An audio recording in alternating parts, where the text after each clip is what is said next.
The Secret Garden, Chapter 1, Part 1. Mary Lennox was a thin, unhappy girl.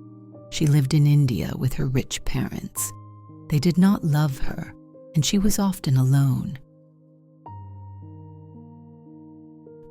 She did not smile or play with toys. Servants cared for her, but they did not love her either. Her father worked for the government.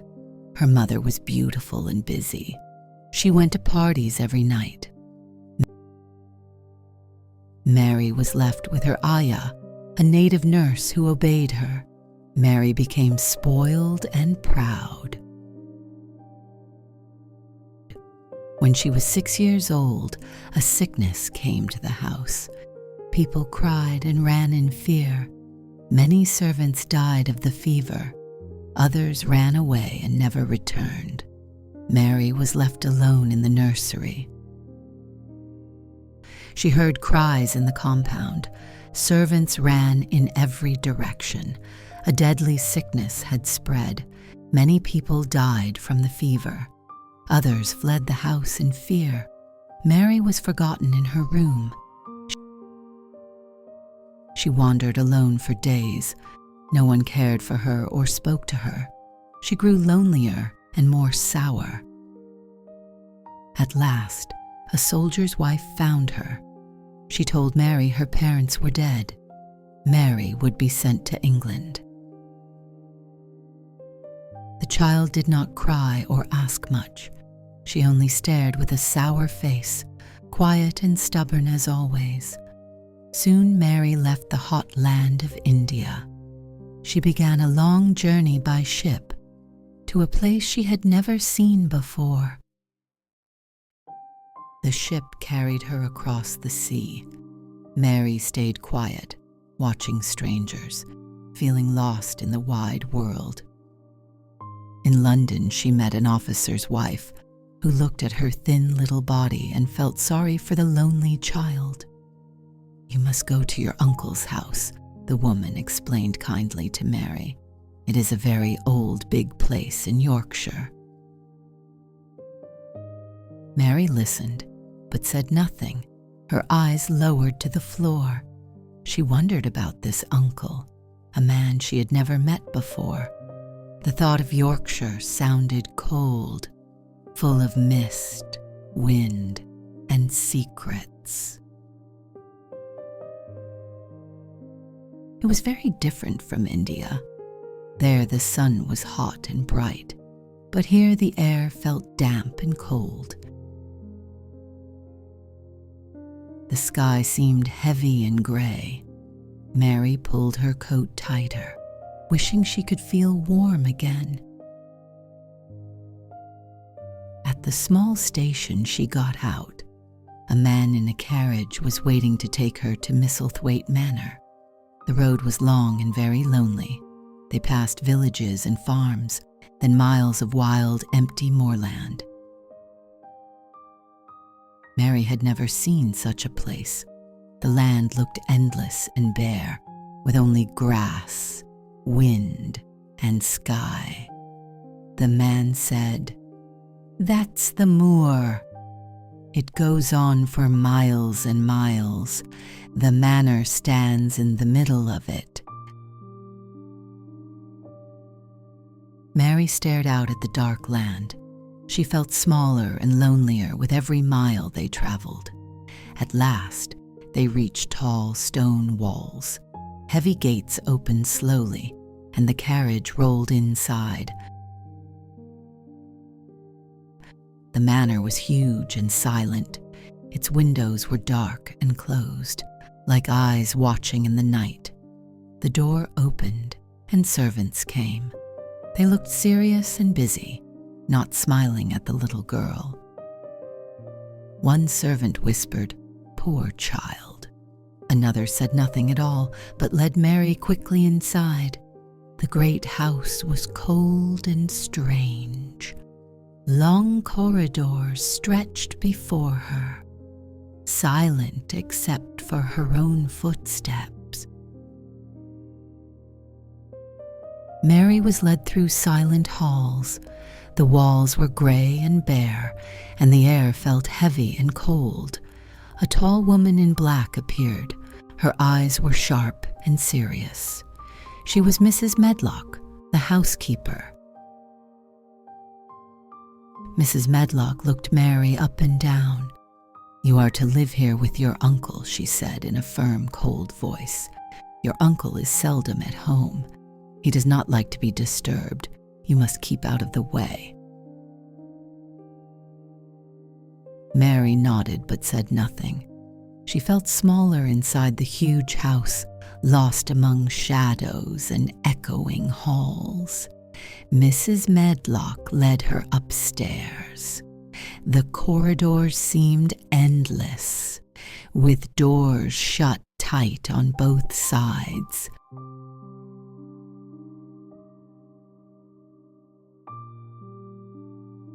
"Many rooms are locked," she said. "You must not go wandering. Stay in the rooms that are given to you." Mary thought the house strange. It felt full of secrets and silence, as if it were hiding many things. At last, they reached a bedroom. It was large, but plain and cold, with dark furniture and heavy curtains. A fire burned weakly in the grate. The servant Martha stood nearby, her cheeks red from work in the kitchen. "This is your room now," she said. "I'll bring your supper and tend the fire. Try to make yourself comfortable." Mary ate in silence at the table. The food was simple but warm, better than what she had known in India.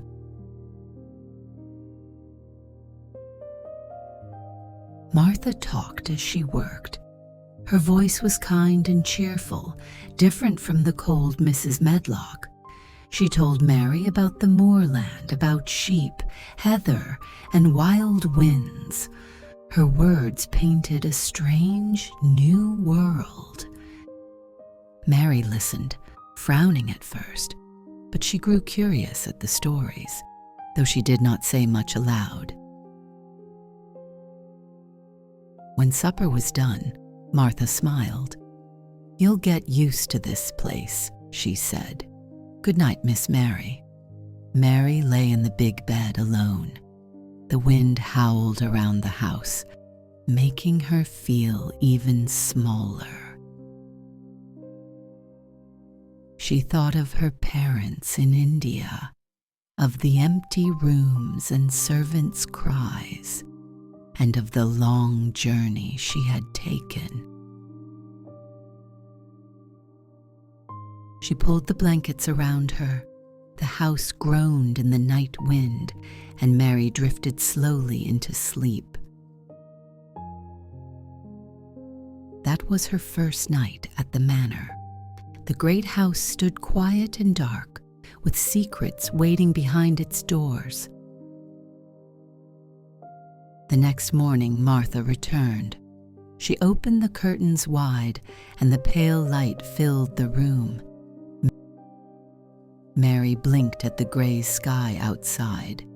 It was nothing like India's sunshine, but she felt curious about the place. Martha brought water and breakfast.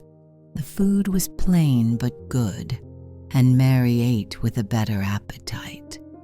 Martha talked as she cleaned the room. She spoke about her family and brothers, filling the silence with her chatter.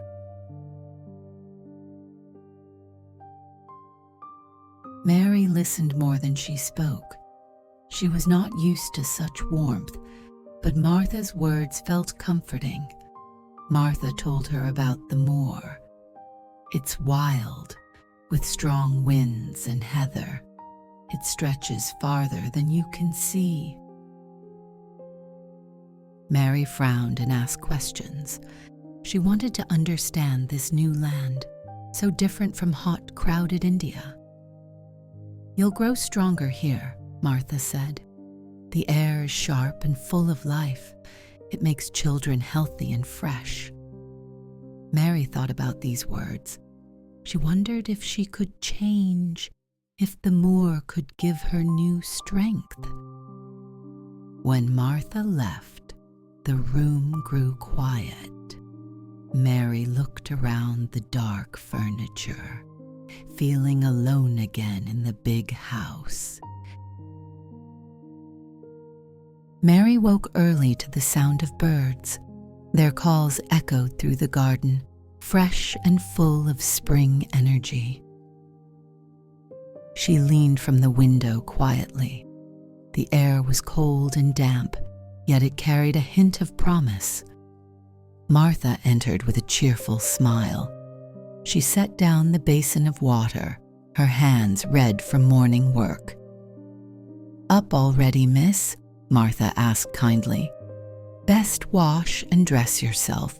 The day's waiting outside the walls." Mary obeyed with quiet curiosity. The gray light filled her room, but it no longer felt unfriendly. She tied her shoes with care. For the first time in days, she felt ready to explore. Mary stepped into the corridor slowly. The stone floors were cold beneath her, and the silence felt heavy around. She heard faint sounds far away, the clatter of dishes, voices calling, life hidden in distant parts of the house.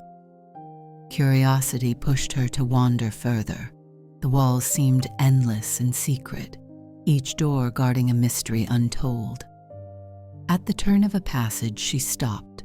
A portrait of a stern man stared down, his eyes sharp and full of command. The picture unsettled her for a moment, yet she gathered courage in her chest and walked past with steady steps. The house was vast and unfamiliar. Mary felt small inside its shadows, but the promise of discovery grew. Martha found her wandering alone. "Best keep to the hallways, miss," she said gently, carrying a basket. Mary looked at the basket curiously. It held cloths, brushes, and soap, all tools for cleaning and work. "You have so many rooms to tend?" Mary asked, her voice uncertain. Martha laughed and nodded firmly. "There's no end to the dust here. It keeps us busy from dawn to dark," she said, still cheerful despite the load. Mary followed her for a little while. The rhythm of work was steady, and Martha's chatter filled the air. But soon Mary grew restless again.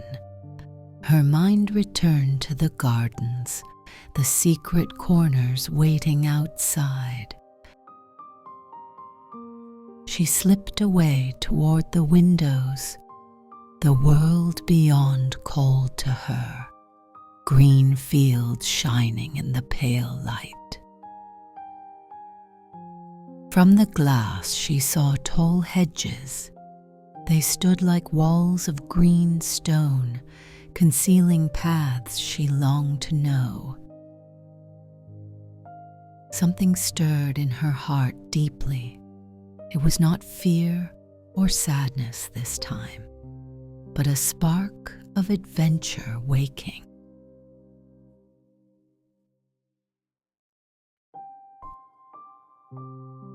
She remembered Martha's words softly.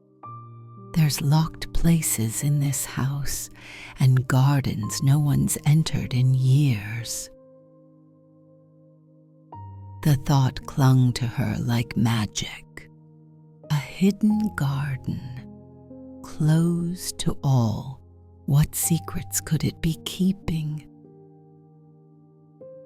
Mary pressed her hand to the window. The glass felt cool against her skin, but her heart beat with quiet fire. The day stretched on with gray skies. Mary wandered halls and stairways, her steps light and searching still. She found long corridors of silence. Sometimes she thought she heard sounds, but they faded before she was sure. One hallway ended with a locked door. The handle was stiff and unmoving, the keyhole staring back like an eye.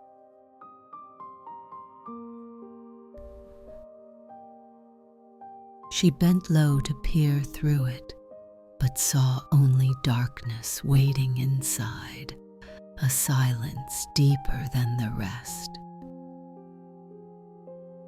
Something within her stirred stronger. The house seemed full of whispers, like voices calling from unseen rooms. She promised herself silently inside. She would search, she would discover, no matter how many doors it took.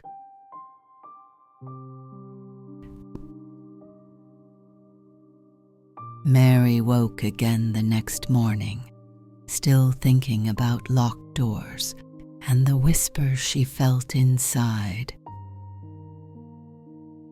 The mystery filled her small heart. For the first time in her life, she longed to seek, not to hide. She dressed quickly and listened. The house was quiet, almost waiting, as if holding its breath for her. Mary tiptoed into the corridor. Each step echoed faintly on stone, a secret rhythm in the silence. She paused at a window in the hall. Outside, branches swayed with wind, like arms pointing her to explore. Her curiosity grew ever stronger. Locked doors and hidden gardens were now her only true desire. Mary wandered farther down the hall. The portraits of stern faces watched, their painted eyes following her steps. She touched the carved wooden frames. The silence pressed around her tightly, like a story waiting to be told. A door creaked somewhere behind. Mary spun around, heart beating fast, but the corridor stood empty still. She walked quicker, her shoes tapping. The long passages twisted and turned like a maze without clear ending. At last she found a little staircase. Its narrow steps climbed into shadows, inviting her to see what lay above. Mary gripped the railing bravely. Step by step, she went upward, drawn by the promise of discovery.